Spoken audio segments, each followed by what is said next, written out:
Picture yourself not on a historic battlefield, but trapped in a 7-foot-deep waterlogged ditch that stretches for hundreds of miles.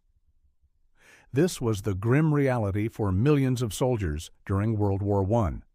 While these trenches offered a crucial shield from bullets and shells, they bred a unique and unimaginable hell of their own, a world where the mud could rot your feet off, where rats grew bold enough to bite the living, and where a silent, invisible killer could drift in on the breeze. Today we're uncovering the horrifying truth about life in a WWI trench, moving beyond the simplified history to reveal the deliberate design, the rampant disease, the psychological torment, and the startling human moments that define this brutal form of warfare. Now to the front lines. From October 1914 until March 1918, the military forces of Britain, France, Germany, Russia, and the Ottoman Empire engaged in combat from within trenches. These were elaborate networks of excavated channels, dug roughly 7 feet deep and 6 feet across into the earth at the foremost edges of the conflict. If you appreciate our historical content, we'd be grateful for your support. Please like and subscribe to help us continue sharing these stories. Although these trenches provided troops with shelter and safety from opposing artillery, they were also, paradoxically, responsible for numerous fatalities because of their filthy, sewer-like environment. When the trenches of the First World War are mentioned, you may picture a set of roughly dug pathways. Yet these trenches were constructed with a deliberate, tactical plan. The Allied and Central Powers armies engineered their trench systems to function as defensive installations. The presence of powerful, aggressive weaponry compelled each side to take cover. Consequently, trenches evolved into a method for maintaining a position without exposing infantrymen. The trenches were also built with zigzagging and curved sections, forming angles and passages that offered improved sightlines and concealment for the soldiers. These zigzag designs prevented invading enemy forces from entering a trench and eliminating all personnel within view. Furthermore, these trenches each had distinct functions. Certain trenches acted as holding areas for troops on rest and recuperation. Others were designated for storing supplies, and still others were used for disposing of waste. There's something amusing about being coated in watery mud. Individuals spend significant amounts of money to be covered in natural mud at upscale spas for the benefit of their skin. However, during World War I, extended time spent in waterlogged, muddy trenches could lead to trench foot. One could lose their toes or even their entire feet. Trench foot was so widespread and frequent that it affected about 75,000 British servicemen by itself. It was also during World War I that the practice of soldiers conducting routine foot examinations on one another began. Men were paired together, and each mate was made accountable for the other's foot care. They would commonly use whale oil in an attempt to ward off trench foot. The condition could occur in any cold, wet environment. In fact, there have been accounts of festival attendees developing trench foot at the Glastonbury, Leeds, and Download festivals because of the persistently cold, wet, and muddy surroundings.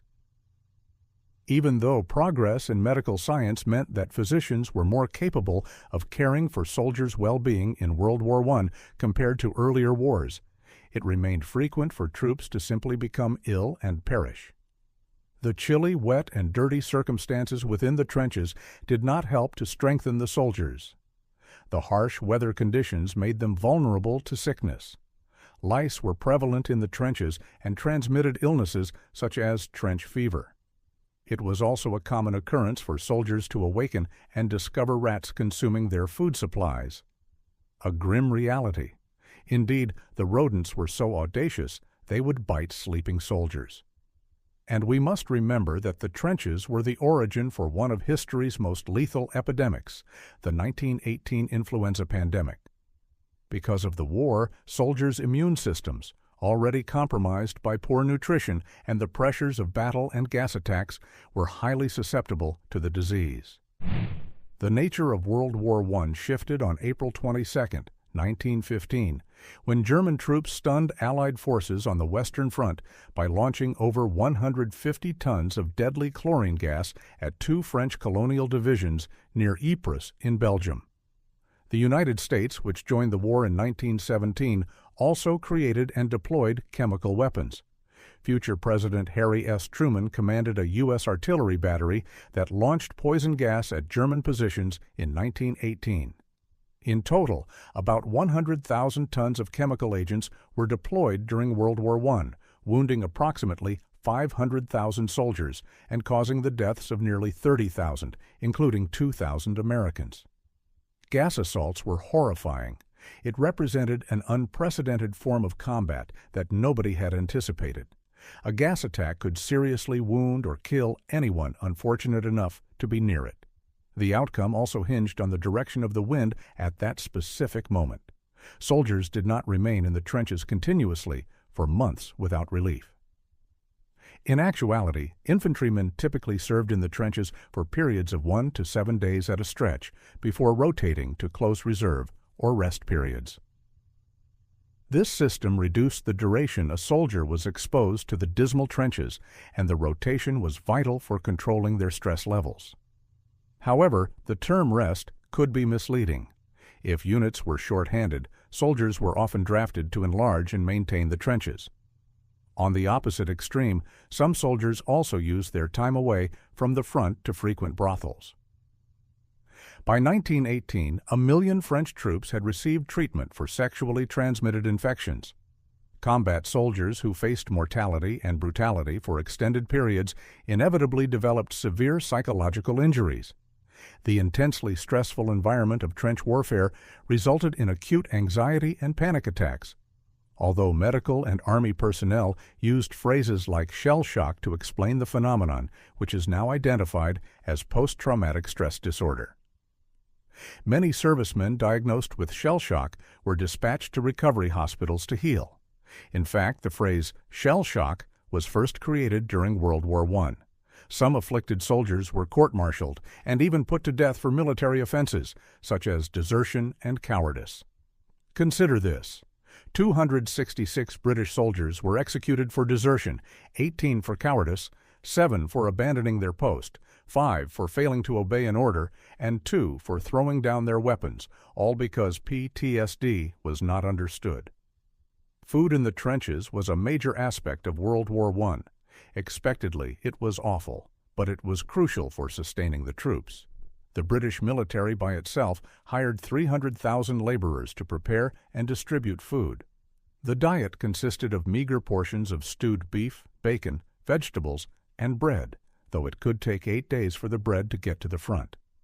By that time, it was hard. Resourceful soldiers addressed the hard bread problem themselves by breaking the firm loaves apart, adding potatoes, onions, raisins, or any other accessible ingredients, and boiling the combination in a sandbag. By the winter of 1916, flour was so scarce that bread was baked with dried ground turnips, and the primary dish became pea soup containing a few pieces of horse meat. Soldiers had to cope with inventive food, but they could anticipate the alcohol they got, which offered liquid courage for the men at the front. Even though countless people died, and it appeared there was a new engagement daily, a soldier's existence in the trenches frequently involved inactivity, merely waiting for the next exchange of fire. It would seem difficult to be bored when encircled by the opposition,